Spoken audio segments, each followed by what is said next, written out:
the way that I'm wired is I'm willing to run down 20 wrong trails to figure out what I don't need to be doing.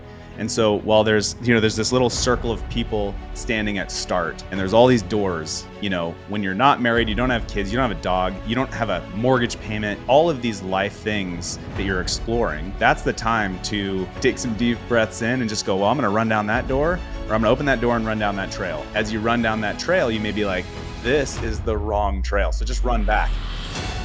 What is a wedge? If you're the wedge in a fighter squadron, it's not a good thing. And dude, I have been the wedge in a fighter squadron. About 99% of people say no. That dumpster got too small, so I bought a 40-yard dumpster. And then dude, at 30 years old, I climbed up the side of that dumpster and fell into it. And now I'm just living in my life trash that I never have taken out. It's never been dumped. Compartmentalization while you're executing, very important. Very important to focus on what's next.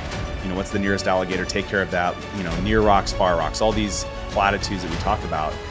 At least my prayer was, dear God, don't let me F this up. Altitude. Tower, Dominic, is release you, runway 4 left, wind 040 at 5, clear for takeoff. Seat tied, Altimeter 0 eyes, we're clear for takeoff, clear for the airspace. Viper check 2. My brand ramp curve was at 354. Set. Viper 01, be advised, the restrict area 6002 is still active. That's on. Next, picture 16, 15,000, Viper 1 targeted. Boom. Slice, man. I think we are off to the races. And again, like I said, everything can be used against us now. So thanks for joining me on the podcast, man. It's good to have you on here. Roundabout way, we were talking beforehand. We have actually crossed paths in a prior life, and that was in Afghanistan, albeit just for a week or two. And I was like, hey, you look really familiar. And then you were on the way out and I was on the way in when I was doing the MC-12 gig. So this is, man, it's almost, that's a decade ago, essentially. Yeah. Time flies. Yeah, it's a small world. It's, I had seen your podcast or maybe one of your videos on YouTube or something like that. And I was like, oh, that's pretty cool. I wonder who this dude is. And Drew Apollo Taylor, who wrote a chapter in the first book of Single Seat Wisdom, he actually, within a day or two, just out of the blue, he's like, hey, do you know Rain? And I'm like, who's that? And he's like, oh, he's got the Afterburn podcast. And dude, no kidding, I had maybe a day or two prior had seen your YouTube thing just popped up of you ripping around as a, would you say you're the demo pilot at Shaw or something like that? Yep. And I was like, dude, I just saw his YouTube video like just randomly the other day. It's like a small world. And he goes, oh yeah, I'll just drop an email and link you guys up. So yeah, it was cool. Yeah, Apollo, we B course together. So I know now he's a weapons instructor out there raging around, which is kind of cool to see. And anyways, we're just joking, like it's been a decade almost since I was in the B course, probably same for you. And then, fast forward to where you are now. I never envisioned I would be sitting here right now doing a podcast if you'd asked me a decade ago. And maybe you would assume you're sitting where you are today. I don't know. You're doing some different stuff. No. So I think for many years, I mean, I grew up kind of in the real estate space. My old man bought a number of single family homes. So that was kind of, I grew up with that. I grew up, with dad collecting rent and renovating properties and putting in windows and doing that kind of stuff. But if you would have asked me if I would have ever written a book or any of this stuff, there's no way. I mean, I knew that I kind of wanted to get into the real estate space. And after buying a couple of single family homes, I got the itch, and then I took all my notes and studying over the years, and we started buying multifamily. To kind of leverage the you can buy one property and go through the whole process and get, a number of units versus just all of the work that goes into getting one at a time. So that was cool, but I didn't think that, I was going to write a book. Where that came from, Rain, was actually, it was a pain point, right? Because that's a lot of how people grow. You get this pain. I even think back to Kandahar, Afghanistan, when I met you first. You probably saw the scheduling program there, and just out of a painful need to like share stuff, right? There's scheduling repeaters and processes that we put in place to let people know what their schedules were. Well, I was to get, some passive investors in my company initially.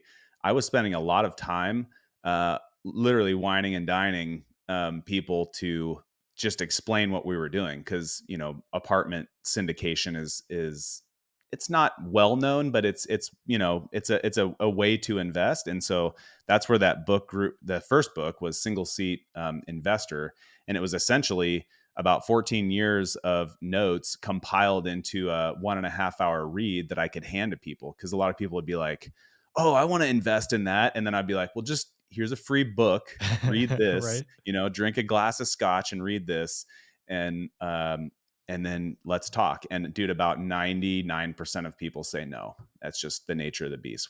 So it saved me a lot of time. And after writing that book, it kind of blew up from there. That is really interesting. So I have two questions to start with here. One, where you said, hey, you couldn't envision yourself on this path. Is there something that you did, or kind of like I don't know if it's a vision that you saw yourself going down? Because like for me, I never saw sitting here, but I think I can attribute it to maybe saying yes more than no, or being Yep. open-minded to ideas and networking, and it kind of one thing led to another. Yeah. So is there anything in particular that you think you could pinpoint that led you to kind of being on a different path than most guys who've flown fast Yeah. jets?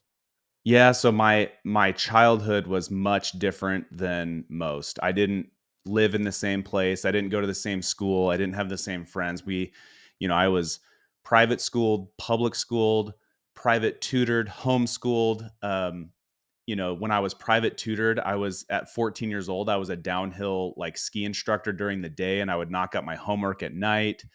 Um, and then when we dad decided to move our family from Spokane, Washington to Tucson, Arizona when I was 16, away from family, and literally my whole life changed overnight. And it was honestly one of the best things that happened to me, because I started flight school at 16, and was a civilian flight instructor at 18. So I got to fly and do stuff, and start college earlier than normal, and just such a randomly different type of upbringing, just kind of out of the normal vein. But I think what you're hinting at, and I haven't actually talked about this on a podcast, but I was thinking about this the other day, is um, type A, right? Which I definitely am, has a very negative connotation, right? And unfortunately, through my civilian flight instruction, all that kind of stuff, I was just willing to outwork anybody, right? Because I didn't have a wife, didn't have kids, and I just was a workaholic. I mean, I had 3 jobs in college. There was even one semester where I took 3 times the class load just to finish. Just ridiculous, dude. I was doing stuff 7 days a week, and so that type A personality, as I joined the military, worked in pilot training, because in pilot training, as there's a lot of self-study, and so I was already driven. I already knew how to do that in college, and in my civilian life. But where it bit me was when I then joined. I moved out of that space where I was um, literally the low man on the totem pole for very, very, very many years, right? So as a young instructor pilot, I look back to all the mistakes that I made at my first fighter base, and then I'd say that the dark side of my Type A personality, the workaholism, um, rewarded me by being a flight lead and an instructor pilot, and then all this stuff, and being able to deploy and put our talents to good use. But where it all came crashing down was in my early 30s. It was too much. I had loaded up on life, and then I added a wife and 2 kids and the house and an investment company, and dude, it all came crashing down. So I think like that was a very dark time in my life. And I mean, we can talk about it if you want, but I think the crux of it is like I had just such a unique upbringing, and then I was a civilian flight instructor, in college, and when I joined the military, the darker side of my type A came out, but I was being rewarded on the side, right? I was being Yep. rewarded by, being put into a flight lead upgrade early, and, the instructor pilot upgrade, and then deploying, and then coming, and like I was winning from like a outsider's perspective, and even in my own mind, until I wasn't. And then it was, dude, I was not a good dude many times over. Right. And I look back, I'm like, dude, I wish I could have just done XYZ, a little bit differently. Well, yeah, there's no rule book or there's no playbook to this, but I can relate to this. I've never actually talked about it either, but I think being a type A, I want to be the best at everything. I want to do everything. I want to conquer everything, but at some point you burn out. And I know there's definitely, I probably can think of like 2 or 3 periods in my life where it was just, I mean, you park it in AB and you leave it there. Yeah. And you can only sustain that for so long. I mean, in the Viper, you got 5 minutes of it, right? And then you're gonna run out of fuel. Like you just can't sustain that burn rate. How did you turn the corner out of that? So I don't think there was any, if there was one defining moment, it was in my young 30s where I mentally crashed. I was in a dark place, and you find yourself curled up in the fetal position, and your brain's just doing crazy things to you, and you're like, why am I in counseling, and what the heck's going on, right? And I think there was a point in time where you're in that, and then you have to make the mental decision of going, hey, I'm here, I don't know what the heck's going on, but I know we can get this figured out. Other people have done it. So just, put your boots on, lace those bad boys up, and just, get after the day again. And it's painful. And I think pain, I hinted at it before, failure, at least in my life, has been something that has, taught me the most. If I was willing to actually debrief myself and go, well, what can I learn from this? And what I learned was the word you hit, the negative connotation to having a type A personality is burnout. Is not only you burn yourself out, but you have this scorched earth type of personality. Dude, I'm very Irish, and I'm very spicy, and I'm a hard worker. Right? My dad was a workaholic. He was a C-suite exec at pretty much every company he worked at. So that was I grew up out in the country, driving tractors and pouring concrete, and it was just, it's a kind of a joke, but when we were little, like dad had 2 responses. And those 2 responses were, if you were cold, because we grew up in Spokane, so things were cold most of the year, he said he would tell you to put on a sweater. And if for some reason you were hungry or you were complaining, he would tell you to drink a glass of water. Those were like dad's 2 answers to everything. So you knew that if you were going to complain, you were going to get one of 2 things. He was going to tell you to put on a sweater or drink a glass of water. And then he would just ignore you. And there's good and bad to that. But I think what I have come to know is called the achievement hamster wheel, right? And that's what leads to burnout, is when you start saying yes to everything, right? Which I don't think is a bad thing, right? I think that you need to say yes to enough things to know what your working competencies are, or like your working genius. And that's kind of how you figure out life. You figure out life through action, And a lot of kids nowadays, they graduate college and they're like, I'm looking for my whatever, right? And all this flowery stuff. And I'm like, dude, the way that you find that is not through book study. It's taking that knowledge that you learn and putting it in action. Guess what? You're probably not going to be an internet sensation or a multimillionaire in the first couple of years. Got to work. Yeah. That's a good way of describing it. Cause now I think for me, I still say yes to a lot of things. I think I try to smartly say no to things. Yeah. Based on experience. I can kind of gauge how much bandwidth that's going to require, and then what the ROI potentially is. Yeah. But there are things that I say yes to that maybe I wouldn't have normally. Like, again, a joke like the podcast. I couldn't spell podcast 3 years ago. It's something completely foreign and different. And it's required to learn a whole new set of skills when it comes to editing programs, just things that I never thought I would do. But Yeah. by saying that, it has opened up other opportunities that otherwise would not have presented themselves. Again, it still takes work. And now it's always trying to find that balance of like always pushing and max performing the jet, right? Taking up Yeah. to the limit, but not exceeding the limits. That's the challenge. So I Yeah. haven't figured that out yet, I guess. Yeah, I think, and so having gone through those, it's my life is a little bit like the Federal Reserve in a way where they generate these boom bust cycles, right? So you get this big old boom, the economy takes off and they jack up their fiscal policy, and then you bust, right? And that's what we're seeing right now in the economy, as it starts to come back down and they tighten down. But I'm kind of the same way, dude. I think there's if that's your personality, that's not something to run away from.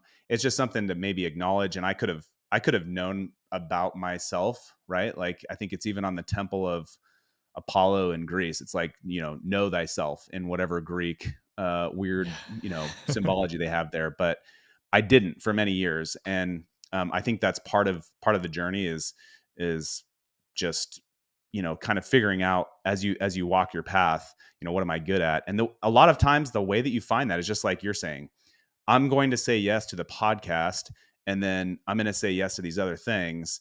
And it opens up the door. And a lot of times when you run down those paths, there are other opportunities that present themselves and you can stop doing other things. And I think that's the lesson learned, is that if you are kind of a boom bust type A, you tend to burn yourself out. When you are burnt out, that's the time to maybe pause and debrief yourself, right? And Dirty Bird, he's a weapons officer. Let's see, he's a weapons instructor. He flies the F-16s and F-35s. He was one of my T-38 students way back in the day. That's I'm not funny. going to take credit for his success. In fact, his failures are probably can be credited to me. But he wrote a chapter in Single Seat Wisdom Volume 1, and it was called The Art of a Fighter Pilot Debrief. And it's a very simple concept. You can call it whatever you want, but it's, after you go through something, you need to sit down and go, was that luck? Was that intentional? Was was the, the second book, we have an astronaut that wrote about plan, execute, debrief. So Box Johnson, who's, seen the world from a massively different view than you and I from space, he wrote about plan, execute, debrief. So as you make your plan and then you execute it, a lot of us, myself included, don't debrief effectively in our personal lives. As fighter pilots, that, we tend to get in the weeds and figure that stuff out. But in our personal lives, that wasn't happening. And I think that's like the lesson learned, is if you do find yourself crashing, or if you do burn yourself out, know that that's a spot where you can grow. Because as you start again, you're going to know specifically what not to do. Yeah, you're right. Hopefully. Yeah. Yeah. Well, that's a good conversation to have. I think there are people that can relate to it. I know I can relate to it. And again, as you navigate life, it's dynamic. There's variables, but that being able to debrief yourself and assess where it went right or where it went wrong can pay dividends down the road. I want to Yeah. jump all the way back, peel back to the beginning. What got you involved? What spiked the interest in flying? Oh man, I was one of those kids that I think just lucked out at a young age. I wanted to be a pilot. There were two things I wanted to do when I grew up. It was either be a Major League Baseball player or be a fighter pilot. And I played a lot of baseball. I mean, there was a point where I was playing baseball 7 days a week. Again, the type A in me, just, club baseball, burning myself out. And where that got derailed was when I started flying at 16. I was then playing club baseball in Tucson, and it really frustrated me that I was working really hard to play ball. And unfortunately, the team that I was on, at least half of them were just a bunch of dingbats. And it just frustrated me so bad because, I want to win. I want to win some games. Right. And dude, we would have just a bad inning, and, we'd lose a game, and it would just frustrate me beyond all belief. So that's where I started really pouring myself into aviation, and I actually stopped playing ball. So that was kind of, the lesson from that of, where do I want to go, and what do you think that I can do, and what am I enjoying? But and then there are people probably just like in your life that spark that interest, right? And you don't know it at the time, but you look back and you go, holy crap, that was a life-changing moment. And one of them was, I've talked about it before, my dad at 7 years old, on my 7th birthday, we built a little F4 plastic model on the kitchen table. I still have it to this day. And that I was going to be an F4 pilot growing up. And little did I know that there was 2 seats in that jet, and I wanted to be a single seat fighter pilot, but and it was gone by the time, I got to eventually got here to Luke 6.5 years ago. Dodge that But bullet. yeah, so it's just those little moments in life, and I think those can be overlooked if, as you start to grow, right, where you're not the hero in your own story anymore, you're the guide, right? And so as you transition and you've kind of been there, done that, to not forget about those impactful moments for the people growing up that maybe were looking to do that too. Yeah, doing the demo thing was a lot of fun. It was it was an awesome experience to go fly that jet and do things that you get arrested for, right? But the piece was being able to interact with the crowd and do all that. But you can imagine after doing that for the 200th time, you might get tired of doing that. And the same would be for the team. But it was like this interaction you have on Sunday, while this is your 177th time doing it, this is the first and maybe only time that this person is going to interact with someone from the Air Force. And it's going to have a lasting impact. So you always have to put forth your best effort, be enthusiastic, because again, this is their one and only impression of you. So don't mess it up. And I was fortunate, probably like you, that I was kind of surrounded by aviation more or less growing up. I got a couple key nudges that really pushed me down this path. But it's funny, I was up at McIntyre in October doing stuff with the Guns Gary Memorial Foundation. And I jumped in Uber going to this banquet. The driver asked, "Hey, what do you do?" And I said, "No, I'm a pilot." I kind of do the roundabout way. You usually got to dig. Usually like on the 3rd or 4th question, by that point, like you get it out. And he asked, "Well, how did you know and when did you know you want to be a pilot?" And I kind of told him, I was a teenager. Long story short, that's when the bug hit me. And everything I did was focused on becoming an Air Force pilot, ROTC. Then when I was in ROTC, everything was focused on becoming a pilot. Everything I did, from having a job, grades, etc., was focused towards that one goal. And he goes, "You're really fortunate that you figured that out early." I said, "Absolutely." Because that's one thing I do tell young people. It's like the runway, like in life, it can be relatively long, but perspective wise, like it's short, and you really have a finite window. Like high school is really important. College is really important. But if you want to do something that has a time limit, like going to pilot training, like you have to be there by 33, you don't have much runway. And oh, by the way, if you botch it with your GPA in high school or in college, now you got to make up for that somehow, some way, which can be something that's you're not able to overcome. And every profession has something that parallels to that story. So really those like young years, like you can always reinvent yourself and do other things, but the runway is pretty short in the beginning. So if you want to get out the gate and start something, you got to go out there and pursue things. It kind of jumps back to like, you got to try things. You got to push yourself. You got to seek the knowledge, seek mentors, expose yourself to different things, because I don't think you have that much time to really figure it out in the big picture. Yeah. Maybe that's jaded. You're hinting at this idea that is a lie. And that's these, kids grow up and like, you can do whatever you want to do. And I'm like, well, not really. If you have diabetes, it's going to be difficult to be a pilot. That doesn't mean that you can't own an airline. Right. If you're a quadriplegic, that doesn't mean, you can't be a soccer player. you have to, maybe you can buy a soccer team. So there's roundabout ways to still win hard at life. And I think the word is kind of escaping me right now, but find, I'm not passionate about it, or, those types of buzzwords. And the thing is that you don't know what you're passionate about until you pour yourself into something and you do the work, right? Playing baseball wasn't super fun until I started to get good. Being a fighter pilot, honestly, for the first 3 or 4 or 5 years, you're just learning a lot. And a lot of time, in my case specifically, I suck. I messed up a lot. And you those lessons, as long as you take them, and unfortunately I didn't take them the right way a lot of times, but you learn from those, right? And it comes from the passion now being, a a an F-16 instructor. um it's amazingly fun, and it is my passion. It is my life passion. I think I have the best job on the planet. I would rather be doing this job than any other job in the world. And I think that my passion, I found it eventually after many years of hard work, and I paid for my civilian flight instructor stuff. So, dude, when I joined the military, the most I made in a year was $11,000. So I was living on freaking bean burritos, hold the cheese. I can't Right. even I can't even buy that. I was a good day when my car would start and I could make it to work. And then I was facing 70 plus $1,000 in school debt when I joined the military. And at that time too, I had pursued a job with SkyWest Airlines, and their offering salary, starting out, was about $22,000 a year.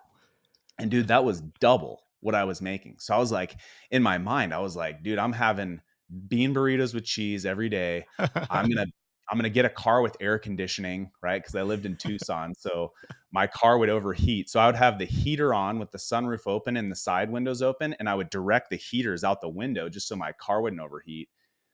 So years. It took me 10 years to pay off my debt from college, and it was a very good life lesson, right? Because debt can just it felt like a gorilla rolled off me, and I earned it. I wasn't a penny pincher, but I was very frugal with my money to get that debt off my plate. And nowadays it's the wrong message being pushed. The government will forgive your debt. Got to find your passion right out of college. And I'm like, that's false. You have to work. You got to put what you learned into action. And that's what gives you success. But even more than that, as I have gotten older, if that success is just pointed at me specifically, like if I judge my success by, you want to talk about a good story loop. If I have achieved success, but it doesn't have significance that's longer than just me, right? The story doesn't continue on. That's when I crash. And that's when I crashed in my early 30s. Is I was a fighter pilot instructor. I had deployed. I'd been a flight commander deployed. I'd done like all of my big ticket items. I married a beautiful girl. We had kids. Like, we had the life. And then I looked at my punch list and I was like, wow, I'm successful. And then I crashed because it was all about me. And so then you talk about, in the green room before we started talking today, if you want to talk about something, that is lasting, a and you'll run into these people in your life, but a guy that you could tell, they say, what do they say? Money talks, wealth whispers. He came up to me, and he had the silk shirt and the nice car and all that stuff, and he kind of just whispered. He was whisper talking, and he was just going, dude, you can build this real estate empire, but then your kids in one generation can rip it all down and they can fight over it. And he goes, if basically your story, if your success doesn't have some significance beyond just that, just beyond dollars and cents, it'll all fall apart. And so, when COVID hit and there were a lot of things going on in the market and life and, with people, that's when it was kind of a hobby starting out, but that's when we wrote the first book of Single Seat Wisdom. And it's just 20 fighter pilot stories that, we're giving back and we're sharing. And I thought it kind of made me laugh. I'm like, my kids are not, when I die, my kids are not going to be able to travel around the world and pull all these books off of people's bookshelves. So that's a pretty timeless lesson, right? It is, if you want to measure success, the book is a success because it got published and people read it, and we get a lot of good feedback from it. It's not my story; it's stories of 20 other fighter pilots in every book, and there's some significance to that. It's lasting. All the money from Single Seat Mindset goes to a children's cancer foundation, or a cancer nonprofit. So it's not even really. It is about money, but it's not money for us, And that was the powerful piece. That was the powerful lesson that, had I not taken the plunge, I wouldn't have learned that. Where did you get the idea? Like, what was the impetus of writing the book? Um, it it you had hinted at it earlier.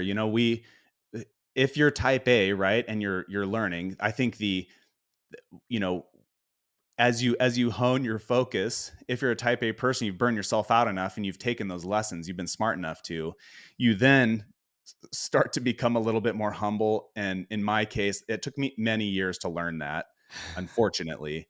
Um, but the idea sprung from a bunch of different things. So I had already started businesses. I had already written a book, and those were just me saying yes to things that I wanted to do in my life. And then COVID was really what really put everybody back on their heels. And we had a class of F-16 students that were struggling mightily because of the lockdowns and the masking and the separate schedules. And I sat back and I was like, man, these dudes learn a lot in the social circles in the fighter squadron. That's where they get a lot of their lessons learned. And so I started sending them because I know they're busy, a 2-minute email. They can read it in 2 minutes or less. That was my promise to them once a week. It was me sending it. I didn't ask, I just did it. And I was like, dude, this is, you know, concepts like this. Like, what is a wedge? If you're the wedge in a fighter squadron, it's not a good thing. And dude, I have been the wedge in a fighter squadron. So it was a story about how slice sucks, about how I got myself, how I was the wedge in a fighter squadron, how I basically unwedged myself. And it was just a story. And the students would walk up to me. I remember one very vividly. He's like, dude, all we see is you instructor pilots like nailing it, right? Like because we've done it 10, 12 billion times, right? It's not even a Right. word, but we've done it so many times that you know what not to do. And that's what I told him. I'm like, dude, we've messed up so much that now we kind of know what not to do. And that leads us down the right path. And I'm like, dude, we made mistakes just like you. And that's why we laugh as instructors, is because I know the mistakes you're going to make, because everybody makes them. And that's part of learning. So those messages that I sent to them got very time consuming, because it was a 31-week program that I put together. And then I was like, well, it was kind of a hobby. And then I asked a couple of dudes, I'm like, do you want to, I've published books. Do you want to give money to this Children's Cancer Foundation or cancer nonprofit, and then write a story in this book, and I'll do all the work, the nitty gritty, get it published. And dude, one thing led to another. I had 20, basically we got 20 stories and published, and it was kind of the worst hobby that I ever started, because I like businesses. And so then we turned it into a business, started the website. We automated it's called the Competent Wingman Program. And as soon as I automated it, people started sharing it. And dude, we'd get the most, we get random people just emailing us like, hey, I'm, in week 4 of the Competent Wingman Program, and I'm a air conditioning sales manager on the floor in Wisconsin, or whatever, right? Like just the most random thing. So it was just giving back. It's not completely altruistic. I'd be lying to you. I mean, I get a ton of good feels from, just hearing people use this stuff. And then, the Children's Cancer nonprofit, they're helping families that have children in cancer treatment. So we get to help in multiple different ways. And COVID really was the reason that it all started. I said yes to a couple of things early on, and that kind of led to one thing after another. It's awesome to hear the success behind that. And again, it jumps back to like what we kind of talked about before, Green Room and in the podcast thus far. Writing a book, to me, that seems like an incredibly challenging thing. I wouldn't even know where to begin to do that. So it's cool to hear you go out there and do those kind of things. I do want to jump back just a little bit, because it's something you said, being an F-16 pilot, and I can relate to this, like, wasn't fun in the beginning. I mean, there's like some great moments. Same with being a new student. As you're working towards this craft, this profession, there are a lot of nicks, knockdowns, bumps, lumps that go along the way to get to the point where, like, okay, I finally know what I'm doing. And that's really like years and years of experience. And every time you upgrade, you're still at the bottom of the stack, right? And you have to grow as an instructor pilot, as a flight lead, whatever it might be. It's really painful. I mean, for the most part, there are, like, again, victories and some cool parts, but I think that's one aspect that a lot of people might struggle with when it comes to pursuing a new hobby, a new profession is like you look at the people doing it, you're like, oh, that's easy. They didn't have to work there, right? Because the what you see is the final product. You don't see what it took to build that product in the Yeah. end. You got any advice for people when it comes to that? I mean, is it just slug it out? What do you think? Yeah, I think there's kind of two sides to that. Well, there's three sides to a coin, right? So there's the two sides, and then if the coin's thick enough, usually it is, there's like a little edge that you can stand on. So what I've found, at least in my life, and this is an oversimplification, but if you are on one side of the coin, if you will, right? So in my case, um, as you grow and you grow out of being the negative connotations of a type A into a more humble, diligent, hard worker, action taker, peak performer, whatever you want to call it, all these buzzwords nowadays. If you're that type of person, I don't think you and I are talking about that person right now. Would that Yep. match reality? Yeah. Right? I'd buy that. Yeah, because those types of people are going to already be taking action, and it's for me, Rain, dude. I never went out and like I didn't go on a search for a mentor. That just seems weird to me. Like I didn't go, "Oh, I'm going to go find a mentor." No. I would go, "I'm going to be a pilot, so I'm going to drive down to every single extended campus, college, airport. Any pilot that I meet, I'm just going to be like, "Dude, I want to be a pilot and I'm an idiot. How do I do that?" And so for me, those mentors show up after you're already taking action. It's the other side of the coin of the people that get into this, maybe it's not even a word, but figuring, or what do they call it? Analysis paralysis, Yeah. right? Where they're, okay, I want to be a pilot. And then all they see is like the airline pilot. And then they're like, there's this infinite amount of steps to get there. And here's the thing, I think, because I am not on that side of the coin, I'm not wired that way. I would think that maybe if I was that person, and I did get stuck in this figuring mud, and I'm just kind of like, well, I don't know where to go. What next? Um, a lot of those types of people will make a very detailed plan, but they never put it into execution. Yeah. So there's a couple things that maybe can unstick you from that. If you're that type of person, is set a date, right? Go, hey, I'm going to plan for 6 months, and then on this date, I'm going to start executing. And when you give yourself a timeline, then there is a sense of urgency behind what you're doing. There's a sense of purpose. But if you give yourself an open-ended, well, I will just figure it out when I figure it out, it's too open-ended. But there is one thing that is just the universal standard. You've probably heard this before, is that we all have 24 hours in the day. So for me, I think there was already a sense of urgency, like you said. And dude, I would say we're in kind of the initial phases of writing this book. It'll be part of the single seat series, but it's geared for the 12 to 18-year-old age group, because I think, just looking back on my childhood, I was lucky, kind of like you, kind of knew what I wanted to do and kind of applied myself. But those that don't, those 12 to 18 years in that 6-year time gap, it is so important Yes. to do something productive. Not every hour of your day, you're a kid, but to have some dreams and aspirations that you are at least exploring on a weekly or bi-weekly basis.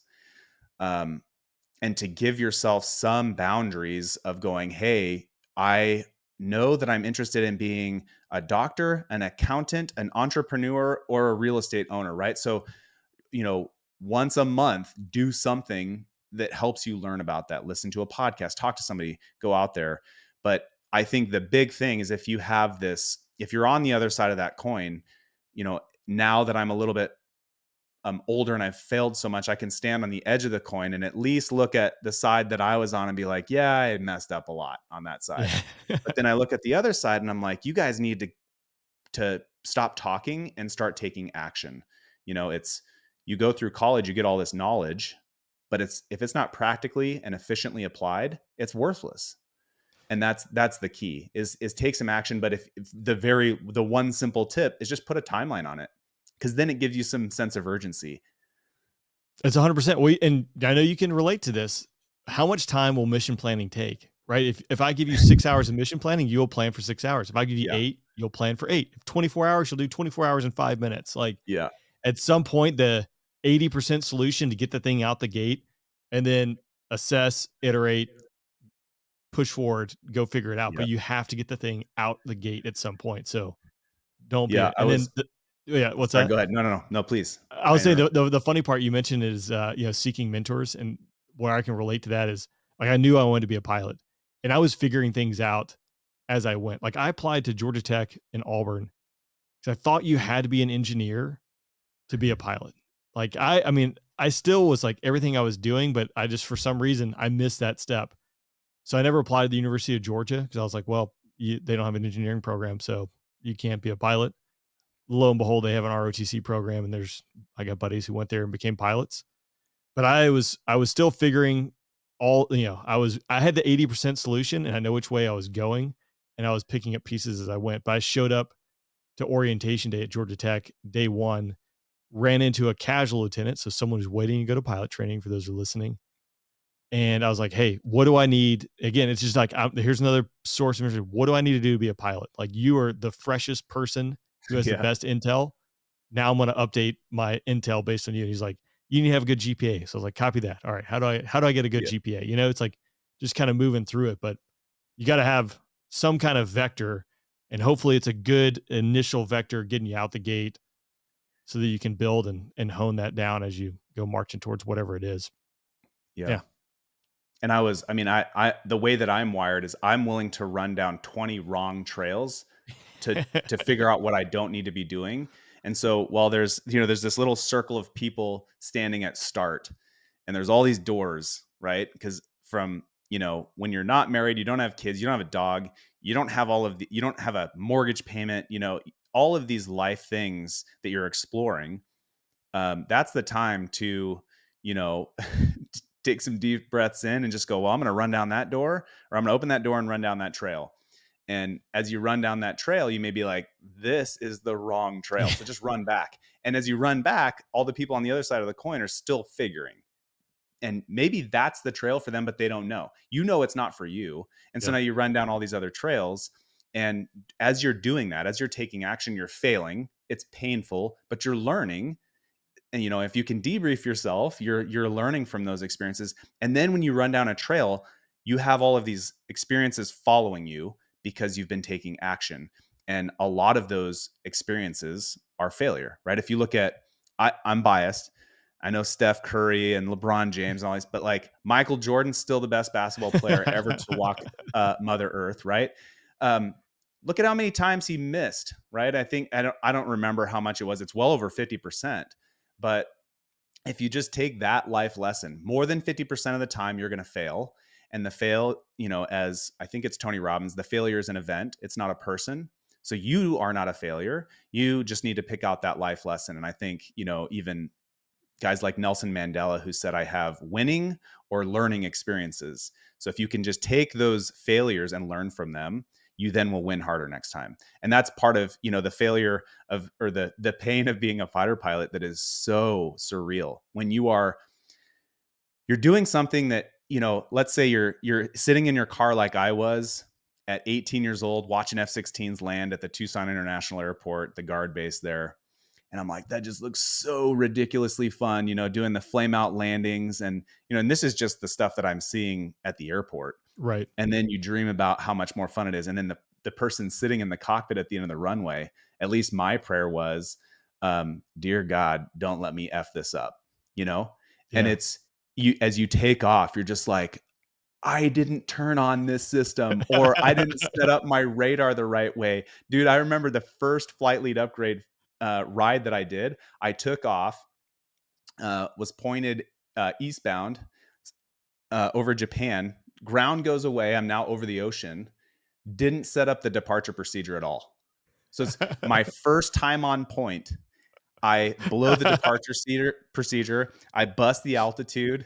I exceed the turn distance. Like then that was how I started my flight. Right. Let's go do And this. so I remember, the IP behind me going, yo, number one, turn to this heading, do this, whatever. And he got me back on track. And I was like, I can either dwell on that or I can learn from it and just go, I suck. Let me try to get back on this horse. And that's, just kind of part of life, and that's part of the lessons that you learn along the way. But take action, right? Like that, those actions, those failures, those are your life lessons. Those are part of your toolkit that you can, grow from and learn from. And while not always perfect, we strive to be. Making those mistakes, I think, the Air Force, and I mean, probably all military and probably civilian flying training for the most part, teaching you to compartmentalize these things so they don't snowball. And again, it's not always possible, but that is one thing that is really important. When stuff starts going sideways, compartmentalizing that and like, hey, I'm going to deal with that later. What's more pressing? What's the nearest alligator to the boat? What's going to eat me? Deal with that problem. It's like, you already messed up the departure. Like, that's over. Now you go worry about the fight and go fight, your best fight out there, and we'll debrief and learn from the departure later. But if you just harp on that, then everything snowballs, and then you're going to go mess up the flight. You're going to mess up the recovery. You're going to mess up the landing. It just doesn't end well. So I do think that's not always an easy thing to do, but it is an important skill set that should translate to other aspects of your life if you do it successfully, because it's not always going to go well. That's for sure. So the word, Ray, and I'm interested to see your take on this, but the word compartmentalization, right?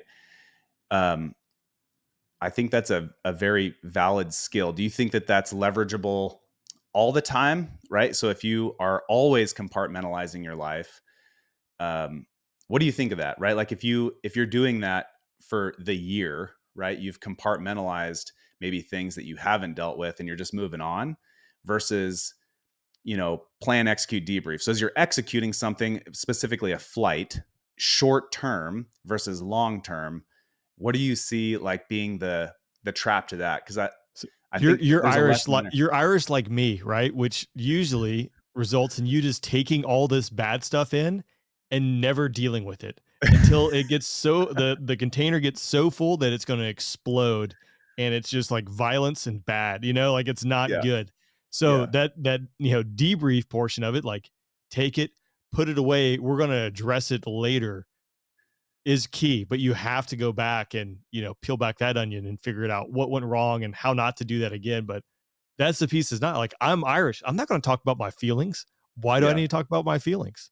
Like, I'm just going to deal with it, like suck it up, buttercup.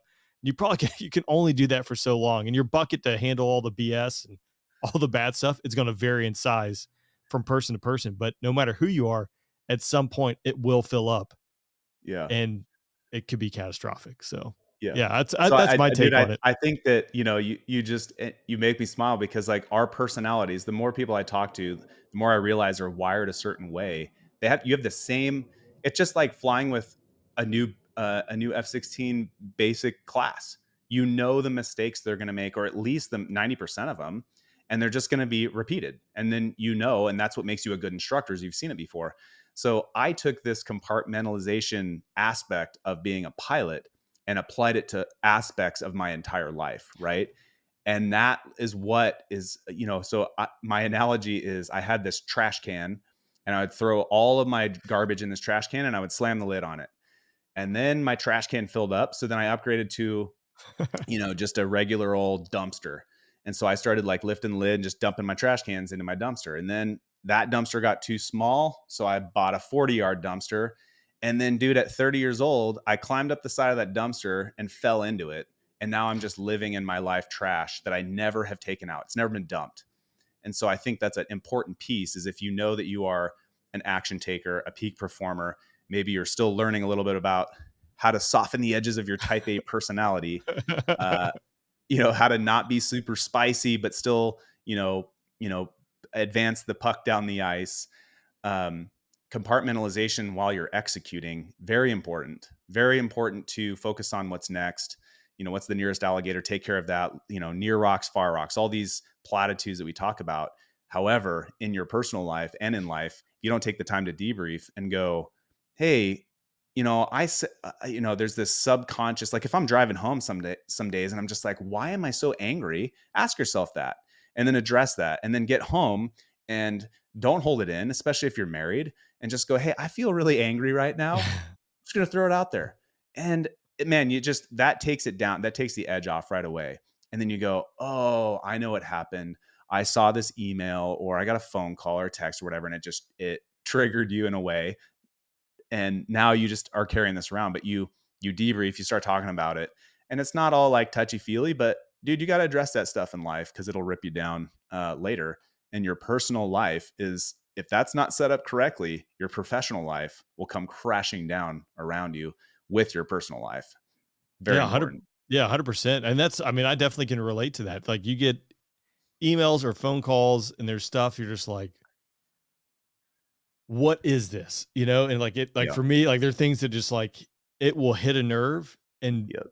not letting it bleed over into the family life is key. But like you can build that wall, but again, if you don't address it and like handle that piece of either why did it make you upset, or I'm going to resolve that issue, whatever it might be, it's just going to boil. And at some point, it's going to boil over the pot. It's gonna be like the turkey, you're just dunking the frozen turkey in the deep fryer on Thanksgiving and just watch that thing just erupt.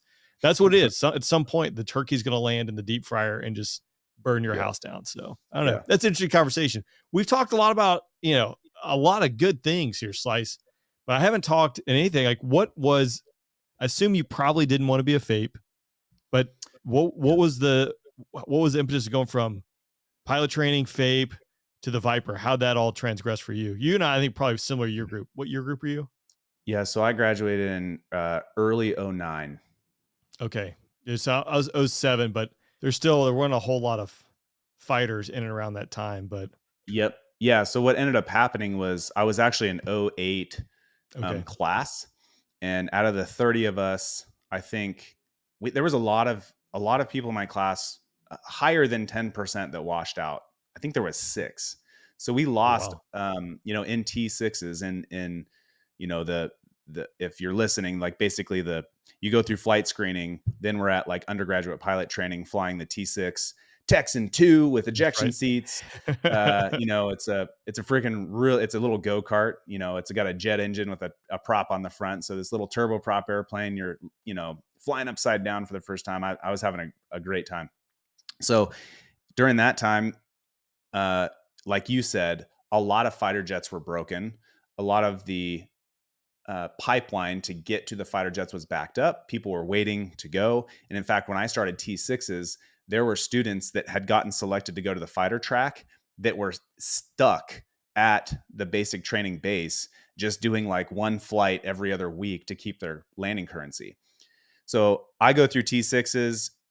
3 of us get selected to go to the fighter track. And we show up day 1, and I remember the door slams, right? We're just like, oh gosh, what's happening? We get the verbal beat down by a couple of, fighter pilots. And then our flight instructor comes in, dirty low. And he goes, dudes, I don't want to see you for 6 weeks. And basically they rolled us into the next class. And in the next class, there were 3 other guys that got selected. So out of the 6 of us, out of about 60 students, 6 of us are in the fighter track. And, as things progressed towards the end, the F-16s were having, wing spar issues and just you name it, it happened. Well, the one fighter assignment that we thought we had went away the day before our actual assignment night.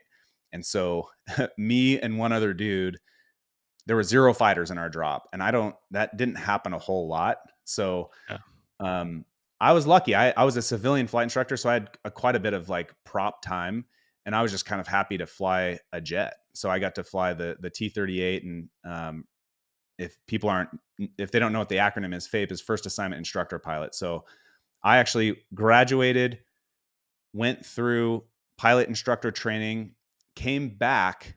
And during that time, those dudes that were waiting to go to the fighter jet track, they hadn't left yet. So I flew for another 6 to 9 months before they even left. So, I mean, it was kind of I didn't view it this way. It was a blessing in disguise, Right. right? God as a way of like pushing you down certain paths that you may not want to go, but he's like, dude, just trust me on Yeah. this one.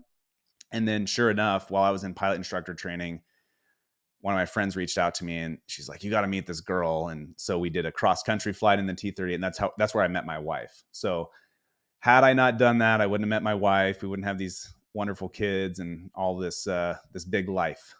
Yeah, you just never know, what doors are going to open and what paths are going to go down. That's pretty cool. Dirty Low, great human being, by the way. So we name dropped him if he's listening. Yeah. That's eventually we can Yeah. get If he's listening, like we used to have life lessons with Dirty, and it sounds so weird, but he would get up at the end of the day and stand at the podium and with his big fighter pilot watch would just like pontificate for about 15 minutes, and then he would release us to go home. That's awesome. That's Yeah. awesome. I guess I was an 07 college graduate, but when did you graduate pilot training? 'Cause it sounds like we're probably the same time. That's what I was referring to. Yeah. I was a 08. I graduated college in 05 and then did Okay. the civilian thing for a number of years. And then I graduated pilot training in early 09. Okay. I was 09, 14, which I think Okay. would have been So I August. was 09, 03. So just Yeah. a few classes ahead. Yeah, it was a different time. I guess again, I remember I forget what they called them, the guys hanging around waiting to go to the B Bit course. students, so break in training. That's right. Yeah, the Yep. bit students. And Yep. it's funny, they didn't like do the fate bit, and then like they still beat me to the Viper, obviously, but it was by 18 months or maybe 2 years, like on a long run there. So, which is still a Yeah. significant amount of time. Everything Yeah. happens for a reason. Your story Yeah. definitely took you down some paths. Dude, Pretty cool. I was one of 5 FAPEs in a squadron filled with fighter pilots. I think there was 1 bomber pilot. So it was a mini fighter squadron. Yeah. I have a lot of life lessons that I learned there as a spicy Irish young lieutenant that was burning the candle with a blowtorch at both ends. Yeah. Especially the yeah. T-38 squadrons, because I was a T6 FAPE, but I don't know, maybe we had 20, FAPEs running around in each squadron versus like the 38 squadron. Yeah. I mean, I think across the way, I can think of maybe 2 or 3 guys over there. So it is it's a different dynamic when you only have it's a fighter squadron. You got 3 lieutenants versus like in the T6 side of the house. Not that the FAPEs run it, but you have a little bit more influence and sway when you're in this massive group of lieutenants that can fill your car with, styrofoam nuggets or whatever it might be if you get out of line. Yeah, exactly. Interesting. Vipers, is that what you wanted out of so I was actually, when we crossed paths in Afghanistan about 2 months prior to you getting there, as I was like ending the 7-month tour, I had gotten a call because I wanted to fly, in my mind, I wanted to fly C models, F-15Cs. Ugh. I know, right? But then as I was going through pilot training, they had the first, so 4 classes ahead of me. So that would have been 08, maybe 13, 14, whatever, that time frame. It was the first initial dudes going to the F-22. And so I really wanted to then go to the F-22 because I was like, I saw it as a casual lieutenant after being gone through officer training. I saw the first F-22 demo in Florida that was not open to the public. It was only military. And I remember seeing that the first time, and I was like, dude, that's the coolest thing I've ever seen in my life. Even cooler than a freaking, rocket ship going to the moon. Like, it was just so ridiculous what that airplane can do. And so I'm sitting at my desk, in the scheduling shop, in the trenches, taking grenades in Afghanistan, literally like getting shelled. And my squadron commander, he called me at my desk and was like, dude, you got your F-22. And I just was like dumbstruck. And this dude my squadron commander was an F-16 career guy. He was a Thunderbird. He was, all of the, Dirty Low, right? He was an F-16 guy. Dude, I met in that MC-12 squadron in Afghanistan. There was somebody from every single platform in the military. So I got to talk to every single platform, helicopters, you name it. There was a B-2 guy. There were even there were older dudes that had flown like F-117s, that I had gotten to talk to. And the F-16 dudes were the ones that would stop by, hang out in my office, chill, tell me about what an F-16 like B-scope, radar Yeah. is. And so while I was there, I got some immersion into all the different communities. And I was like, I'm glad I didn't go to the F-15C. That would not have fit my personality at all. Yeah. I would say it's funny that the MC-12 thing was probably the best thing that happened for me, because I did not want to go fly Vipers. I wanted Hogs, then FAPE Ah, out of 38s, because like I want to do close air support. I thought that was gonna be the greatest thing. There were yeah. 2 Viper guys in our 38 squadron. Flight commander was one of them, great dude. Another attached guy, Viper guy, he played like softball and squadron team. I'm like, that guy, I want nothing to do with that guy. And if that is what Viper guys are like, nothing. It turns Oh, out he was there for a reason. yeah. He was not the chosen one. But Afghanistan, the McIntyre guys were there. I think Yeah. it was not Sioux Falls, the Des Moines guys were there. Yep. And then, like you said, there was such a mix in that squadron. That's where I really got exposed to what the Viper, the mission sets, everything, and then just the people in that community. I was like, that's what I want to go do. And so, had I not Yeah. done that assignment, I don't know, maybe I'd be putzing around in a old Hog going real slow, but big old gun. So, Yeah. trade-offs. No, I mean, I think we would have made it work, and it would have, it'll shook out just fine. Right. But I just remember getting it right. Like and I think that's a life lesson, is you finally go, oh, I can actually get this thing that I've worked so hard for. And I think it was my dad or my mom or somebody influential in my younger life, that they're like, anytime you're given a huge life decision, always ask for one day. So I didn't say yes right away. I was married at this point. I got married. So we did a 2-year long distance relationship, got married, and got deployed 6 months after I got married. So that was fun. So I called my new wife that, we didn't really have any like working relationship at that point, because we're like 6 months, we're noobs. Right. And so I called her and I was like, robotically, right through the crappy internet as we're getting shelled, I'm like, I was told that I was supposed to involve you in these decisions, right? And I'm like, do I really want this? And do I and yeah, turns out I go to the F-22 guys in the squadron. I talk to the Viper dudes, and after a couple of talks, I was like, wow, I think I'm gonna maybe pass. And that was a life altering decision. I don't regret it. I think the F-22 still would have been a fantastic assignment and a fantastic airplane, but the Viper definitely has treated me well. In what way, like, do you think it's been better flying the Viper? And again, I know, like, if you flew the Raptor or flew the Eagle, it's like anything, you're going to grow where you're planted, and you're going to enjoy. Yep. There'll be some great aspects of it. Like for me, I'll give you a second to think. Is like, obviously I really enjoy the community. I love the different mission sets the Viper brought, like doing seed. Like that was very challenging for me, for my simple Yep. brain. But I really like when you're out there and like the one time out of all the sorties, you're just like slaying it, and you got a Harm in the air, an AMRAAM in the air, and a GBU 38 going to the target. You're like, I'm King Kong, and then it never happens again. But like for me, and then being able to deploy, because for me that was really important in those years. Now looking on back, my perspectives changed probably a little bit, but I really wanted to go out there and deploy and do the job that I had signed up for and been training for the entire time. And I was able to do that in the Viper. I don't know if I would have had that opportunity in the Eagle or the Raptor. Maybe not. Might be a fair statement, might be an unfair statement. But what was it for you? Like, why are you so happy that you landed in the Viper? Dude, I'm a very much a glass half full kind of guy. I was talking to you earlier. Apollo Taylor and I were the classic reframers. So there's a volcano that just totally erupts and takes out our whole life, and we're like, all right, what's the goodness in this? And everybody's just dying everywhere, right? So I will, as people are looking at all the bad stuff, I just 180 and I go, well, what did I learn from this?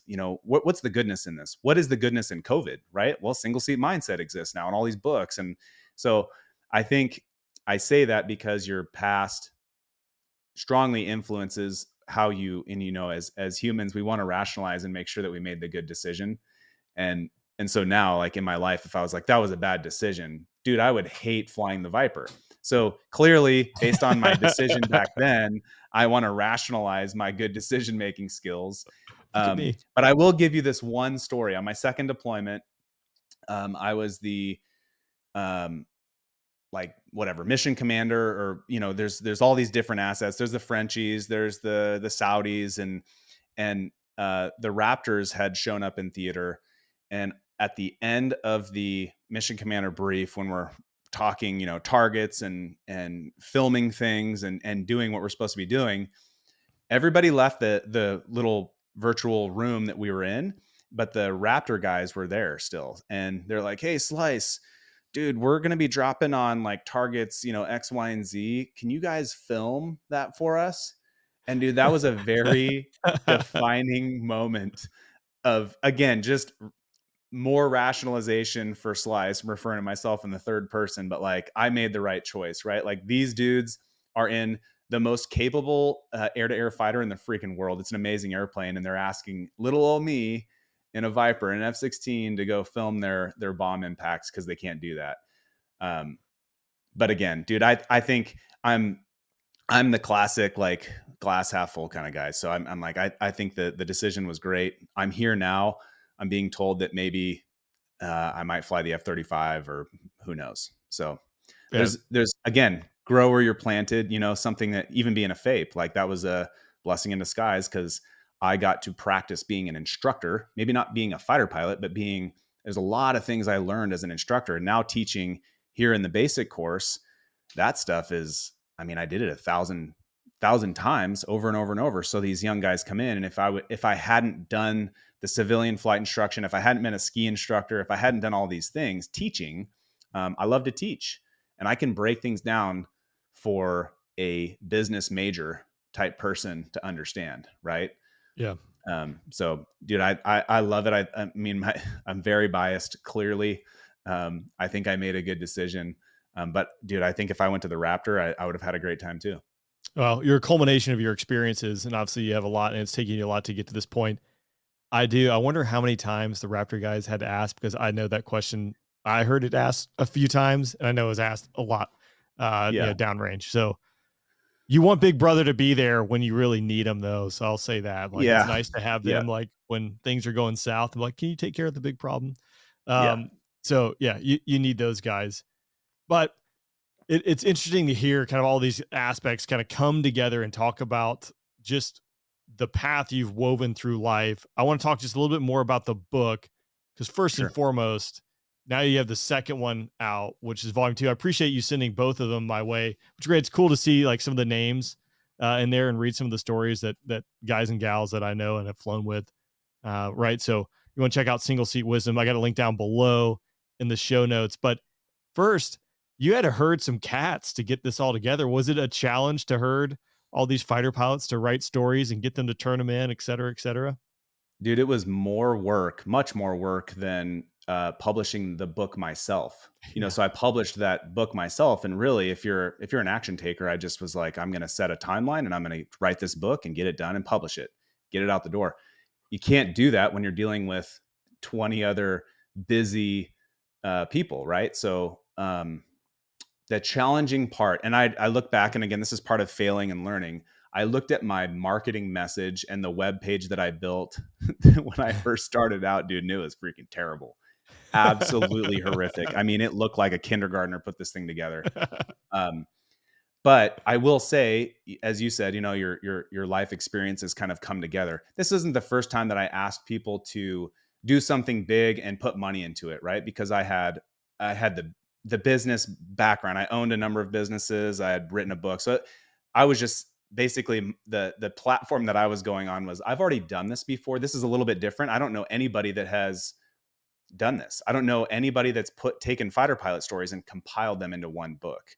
So it's a new concept. I think it's great. Believe in me.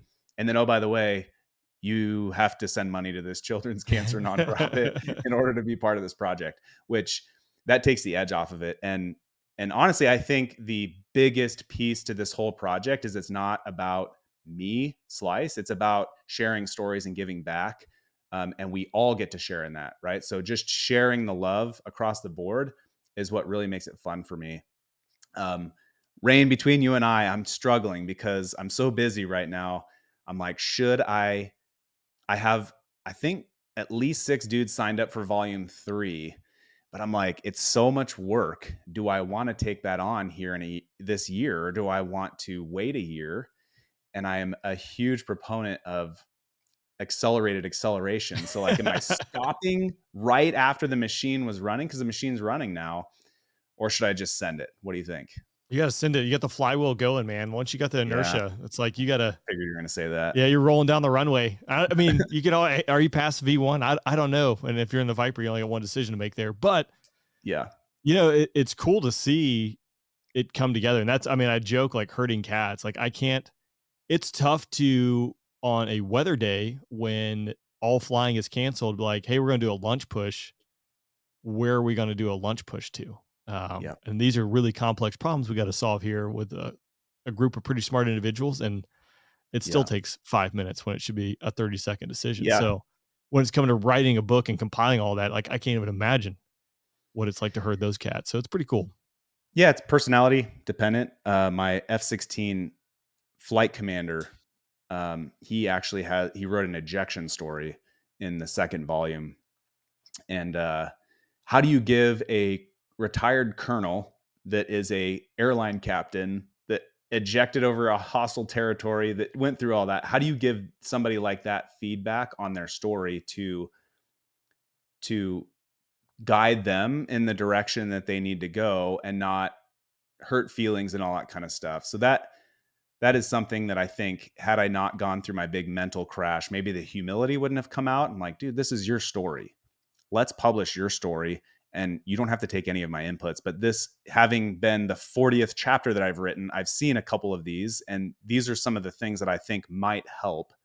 And just like you with your podcast, editing stuff out or tweaking things, the best movies are the ones that have the least amount of fluff in them, right? Like it's just the impactful parts of the story. Right. And so it's been a challenge. I've gotten a little bit better at it. I think, not to toot my own horn, but that's just through the school of hard knocks. It's taking action. Well, reading the book, like it's very, for me, and I have a Georgia education, like it's very easy to read, and like, you can kind of like crank through it, which is, it's cool. And then it's still cohesive despite the fact that it's a collection of 20 plus individuals that are going through writing stories, which in itself is challenging. And you do bring an interesting aspect, is like, how do you give that feedback to someone? And I'm not perfect at all. We were joking. We did a bro chat this weekend. Like, I hate listening to my own voice. I do all my own editing. Like Same. It is nails on a chalkboard going through and doing that. But then you learn, and part of it, like, I'll watch this again and we'll find out what my word of the day is, just like you're sitting in the debrief and like, kind of like, wow, he really has no vocabulary whatsoever. He just really thinks it's fascinating or whatever it is. Yeah. But going through trying to get better. But you've now done that. When I do a podcast with someone, especially it might be the only time they're doing it, simple things you try to like cage, like, well, sure, you're gonna be sitting in a quiet room, right? Like you're not going to have, a band playing in the background, but you'd be surprised at things that you assume. And it's just like everything in life.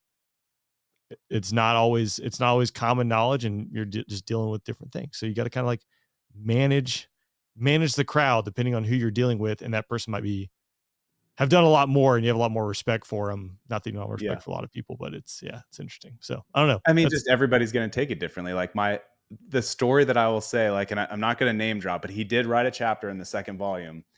And people that know me would know who this is, but fantastic human being. He was my roommate in pilot training. And then when we were FAPES as well, he was my roommate until I got married. I had to kick him out. But I have a writing guide. It's a 1-page writing guide that defines exactly what the who we're writing to, the topics that we're willing to accept, the word count specifically. Like you said, I wanted people to be able to, even if you're not a book reader, you can rip through one of these chapters in 10 minutes or less. So, and it's very easy, and you don't have to remember it because it's just one story. And then the next chapter is a different story. So it's not like reading freaking, Lord of the Rings, dude. Like you have to like start and, I don't think I haven't even finished those books, but like that was the intent of it. Well, this dude sends me, these chapters are, 1,000 to 1,500 words, plus or minus, right? Super easy to rip through, just drink a beer, sit in your favorite chair and just read a fighter pilot story, right? It's badass, man. Well, he sends me a 9,000 word chapter. 9,000. I was like, dude, Slide overshoot. Slide that overshoot. is a third of the book, right? So, what was so awesome is I was mad for about 1 minute, and then I immediately did the thing that I always do is I go, "What's the goodness in this?" And so I read it, and there was a little chunk. There were these life lesson chunks that he had in this 9,000 word chapter, and one of them was, I'll give it away if you buy the book and read it. It's basically how to be a new guy. And he is one of the best new guys in the Air Force that can be a new guy and is just a touchdown of a human being, right? So we plucked out that. I was like, dude, this is my favorite one. Let's just put that in the book. And oh, by the way, we are writing this book for 12 to 18-year-olds. You just wrote a third of it. Do you want to be a co-author in it? Your work's done. And so we already, if you just pivot and look at what life gives you lemons, find somebody with vodka, have a party, right? Like that Right. was our party. I was like, dude, you just really helped this next book that we're trying to write. So there you go. And I know you're writing that, and then volume 3. So you're gonna have like 2 of these coming out. I mean, it's full send. So it's just off to the presses. Send it. So, yeah. Well, hey, as we're kind of wrapping up, I didn't preface it in the green room. I'd like you to hang around once we hit end here and do a There I Was story. That's something for Patreon supporters as well as Apple Podcast subscribers. It'll be something kind of exclusive here. But before we wrap up, I always like to ask my guests, if you found 15, 16-year-old you walking down the street, would you give Slice any advice, tell them to do something different, change the vector at all? Yeah, it's very simple. It is 5 minutes each morning. All right. So, and it's something that I didn't do, especially if you're an action. So this applies to an action taker because I was an action taker. When you wake up in the morning, if everything is a level 10, then everything becomes a level 1. If everything's an emergency, then nothing's an emergency. So if you don't take time in the morning to pray, to meditate, to just sit in silence, don't do anything. If you do feel like that you have to interact with all your thoughts, put a pen and paper beside yourself, write those things out, get them out of your brain, but sit in silence and do it for 5 minutes. I tried 15 minutes when I first started out. I couldn't sit still for that long. So I was like, it's called my 5-minute rule. Every morning, just sit there. Don't turn your phone on. Don't do anything. Don't read a book. Just sit there and go, what is my intention today? Right. And that is how you plan. And then at the end of the day, dude, spend 5 minutes. How did the day go? Debrief yourself. And that simple little thing, it is oversimplified, right? You can start taking this in different directions, but the 5-minute rule really kind of like, not to sound like a person that doesn't wear shoes and eat tofu and drive a Volvo, but like, dude, it grounds your day, right? So that 5 minutes you go, what am I doing today? And it just gets you on the right foot, and it kind of cages like, okay, what am I doing? Specifically, what am I not doing today? Yeah, I like that. That's perfect. Yeah. I want to wrap up. So Single Seat Wisdom, you got volume 1 and volume 2 out. I know it's out there on Amazon. And I was actually going to tie in this. I actually did read the newsletter you sent about the wedge, which it made me laugh, right? But like at some point, everyone's been the wedge. Where can people find you? And then also they want to sign up for the newsletter, find the book, et cetera. What are some key takeaways here? Yep. So we've programmed everything. There's multiple offshoots, multiple websites, but everything is at singleseatmindset.com. So single seat being like we're, one seat in the jet, and then mindset. So singleseatmindset.com. We now have the insider circle there where they can go find the competent wingman and all the other stuff as we grow. We're still growing, so keep checking back. If you're listening to this, even, years in the future. For those that slugged it out all the way to an hour and 17 minutes and 10 seconds, buckle up. If you go to singleseatmindset.com/podcast gift, it's one word. The first 3 people that sign up there, I'll send them a free copy of the first volume of Single Seat Wisdom. Assuming you live in the States. I did have somebody in like Manila or like Oh. Cambodia or Thailand, and it was going to be like $89 to ship. So we'll figure out how to get you the book. But specifically in the States or like an APO address, go sign up for that, and we'll get one of these books in your hand. Yeah, you'll have to give me that link. And I mean, I can hide it down in the comments there, so it rewards the people who actually make it to the end here. But because there will be a decent amount of people that make it to the end, but there's gonna be some that just, they hubcap off, and that's fine. It just is what it is. But Slice, I appreciate you joining me on the podcast. I think you're gonna hang around here. We'll do There I Was story. But again, thanks for talking and sharing some thoughts. Sounds good. All right.